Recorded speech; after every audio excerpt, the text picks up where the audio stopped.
इस सूरत हाल में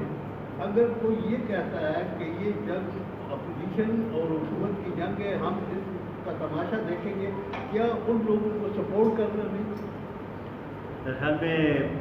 आपने खुद ही अपने सवाल में इसका जवाब भी दे दिया है। वाकई अगर इसमें कोई बॉर्डर पे बैठता है तो वो उन्हीं कुव्वतों को सपोर्ट कर रहे हैं जो कि एंटी डेमोक्रेटिक हैं, जो कि मुल्क में जमहूरियत नहीं चाहते, जो कि मुल्क में आइन की बालादस्ती नहीं चाहते, वो उन्हीं को मेरे ख्याल में सपोर्ट कर रहे हैं। और ये आपको चाहिए कि उनसे सवाल करें कि वो वाज़ेह करें अपनी पोजीशन कि वो किस साइड पे हैं और किस साइड पे नहीं है। जो फोर्सेस इफेक्टिव हो रहे हैं उस हवाले से 24 सितंबर को सुप्रीम कोर्ट में उन्होंने एक पिटीशन भी दाखिल किया हुआ है और 24 सितंबर को उसकी समाप्त भी हुई है और वफाकी और सूबाई हुकूमत से उन्होंने जवाब भी तलब किया है और पार्टा के दो पार्लियामेंट्री से अगली समाज के उनको भी बुलाया। तो इस हवाले से अब वो सुप्रीम कोर्ट के हद तक जा रही है। और दूसरी तरफ ये गिलगित बल्तिस्तान को सूबा बनाने के हवाले से उस दिन अभिषेक के साथ पार्लिमानी लीडर्स का इजलास हुआ। तो ये इस हवाले से कितना खतरनाक है अगर इंतजाम के खिलाफ कोई लोग देखिए, जहाँ तक इंतजाम की बात है, मैंने आपको कहा कि एक हमारी पार्टी की भी इसमें स्ट्रगल है और हमने भी उसमें बड़ी कोशिशें की और बड़ी कोशिशों के बाद वहाँ के लोगों को एक अपना आईनी हक मिला है और हम ये समझते हैं कि ये उनका आईनी हक था और है और इसके लिए हम अपनी इस किस्म की कोई भी कोशिश जो है उसको हम रेजिस्ट करेंगे। जहाँ तक सुप्रीम कोर्ट की बात है, मैं समझता हूँ कि सुप्रीम कोर्ट को भी चाहिए कि वो इसको सही तरीके से इसको इसकी कॉग्निसेंस दे और मेरा ख्याल है वो लॉ की अपहोल्ड करेंगे और क्योंकि ये एक कॉन्स्टिट्यूशनल अमेंडमेंट जो कि एक मुतफिका कॉन्स्टिट्यूशनल अमेंडमेंट हुई है और सारी पॉलिटिकल पार्टीज ने उसमें एक किरदार अदा किया है, तो मेरे ख्याल में इसको सामने रखते हुए वहाँ के लोगों के साथ जो वो हुआ है उसमें वो उस लिहाज से कोई ऐसा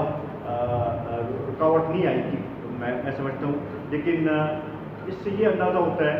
कि चूँकि वहाँ पे प्रैक्टिकल स्टेप्स नहीं लिए जा रहे, वहाँ पे जो एडमिनिस्ट्रेटिव स्टेप्स लेने की ज़रूरत है, वहाँ पे जो सर्विस डिलीवरी की ज़रूरत है वो नहीं किए जा रहे, तो वहाँ के लोगों में जो एंटी मर्जर फोर्सेस थी उनको उस लिहाज से तकलीफ मिल रही है और ये मैं समझता हूँ कि ये हम सब के लिए तशवीश के बाइस भी है और ये इसके ऊपर तवज्जो देने की सबको ज़रूरत है। जहाँ तक आपने गिलगित बल्तिस्तान की बात की, चूँकि अभी तो ये जो तजवीज़ है कुछ चंद पार्लियामेंट्री पार्टीज़ के साथ तो मेरे ख्याल में डिस्कस की गई है, लेकिन पूरी तजवीज़ तो अभी सामने आई नहीं है कि क्या वो प्रपोज कर रहे हैं, क्या वो नहीं कर रहे। हम तो ये समझते हैं कि जो भी डिसीजन हो वो एक तो उस पर एक नेशनल कंसेंसस बनाने की ज़रूरत है और दूसरा उसमें उसके ऊपर एक थरो डिबेट करने की ज़रूरत है और पार्लियामेंट को ही चाहिए कि वो एक फैसला ले। लेकिन इसके साथ साथ मैं ये भी याद करना चाहता हूँ कि हमें अपने खित्ते के हालात को भी देखना चाहिए और इसमें खसूसन चीन और इंडिया की जो सूरत हाल बन रही है, फिर साथ में जो अफ़गानिस्तान में भी जो सूरत हाल है उस सब को सामने रखते हुए हमें फैसले करने चाहिए, फिर अपने कश्मीर केस को भी सामने रखते हुए इस पर फैसले करने चाहिए। अब अभी तक बड़े अफसोस के साथ कहना पड़ता है कि हमारी खारजा पॉलिसी बिल्कुल नाकाम हो चुकी है और हमने न कश्मीर केस को उस तरीके से उजागर किया, न हमने बाकी दुनिया में अपने जो मसाइल हैं उसको सही तरीके से उजागर कर सके हैं और हम ये समझते हैं कि ये मौजूदा हुकूमत की मुकम्मल नाकामी है। इलेक्शन के हवाले से कोई बात की है क्योंकि इलेक्शन ताजुब का शिकार होते जा रहे हैं। दूसरी बात यह है कि एक तजवीज़ ये आ रही है कि बल्दियाती इलेक्शन 2 मराहिल में होने चाहिए, पहले मरहले में निचले दर्जे के, फिर बाकी नाज़िम और डिस्ट्रिक्ट मेयर वगैरह के। حمایت کرتے ہیں کہ نہیں کرتے، اور بلدیاتی الیکشن کے حوالے سے آپ کی پارٹی کی تیاریاں کس حد تک ہیں؟ دیکھیں اسد نظر صاحب بڑا اچھا کوشچن آپ نے کیا. ایک تو میں سمجھتا ہوں کہ بلدیاتی انتخابات تو جتنی جلد ہو سکے کرنے چاہیے. اور جہاں تک آپ نے یہ بات کی کہ یہ تجویز میرے نظر سے تو نہیں گزری کہ یہ ہو، لیکن میں سمجھتا ہوں کہ اس کو ایک ہی مرحلے میں کرنا چاہیے. علیحدہ علیحدہ اگر مرحلوں میں کریں گے تو اس سے حکومت اس کے اوپر اثر انداز ہونے کا جو تاثر ہے وہ زیادہ بڑھے گا. اور اس وقت میں نہیں سمجھتا کہ اس قسم کا اگر وہ کوئی اربا یا کوئی تجربہ کیا گیا تو اس کا فائدہ ملک کو پہنچے گا، بلکہ اس سے میں سمجھتا ہوں کہ اس سے اور احساس محرومی میں اضافہ ہوگا.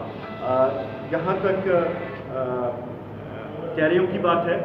ہم نے جو آج فیصلے بھی کیے ہیں تنظیمی طور پہ اپنے آپ کو مور ایکٹیو کرنے کے لیے اور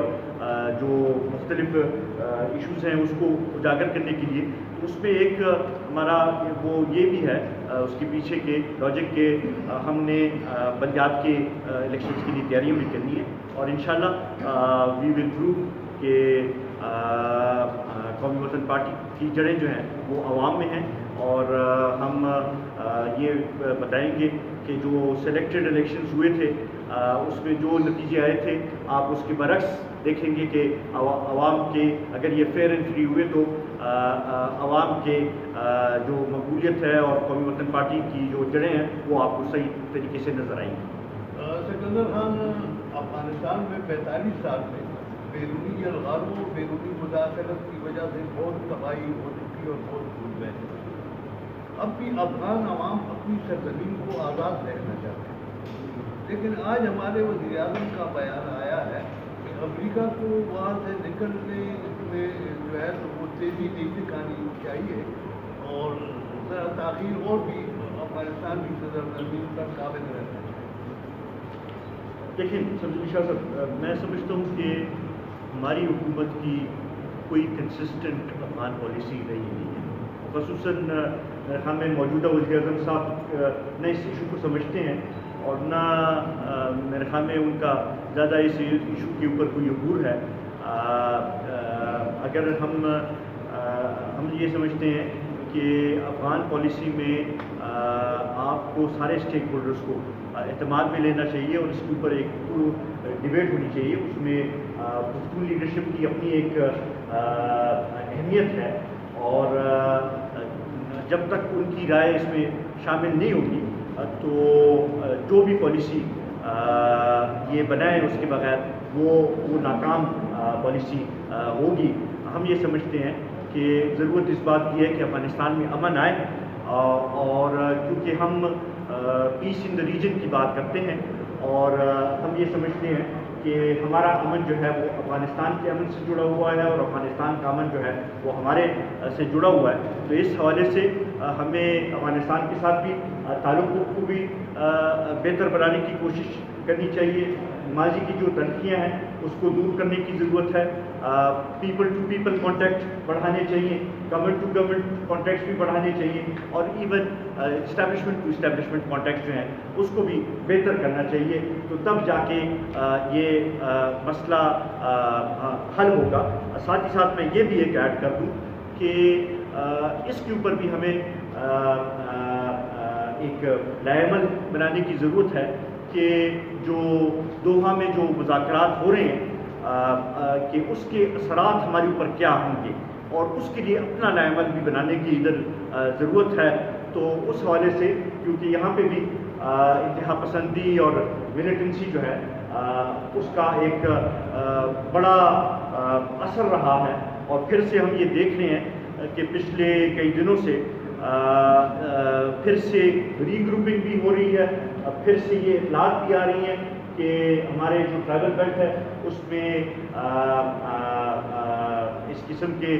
جو تنظیمیں ہیں، اس قسم کے جو لوگ ہیں وہ پھر سے ایکٹیو ہو رہے ہیں. تو اس کی طرف بھی ہمیں توجہ دینے کی ضرورت ہے. اگر یہ نہیں کیا گیا تو ایسا نہ ہو کہ ہماری سرزمین پھر سے ایک مشکل صورتحال سے دو چار ہو جائے. Thank you.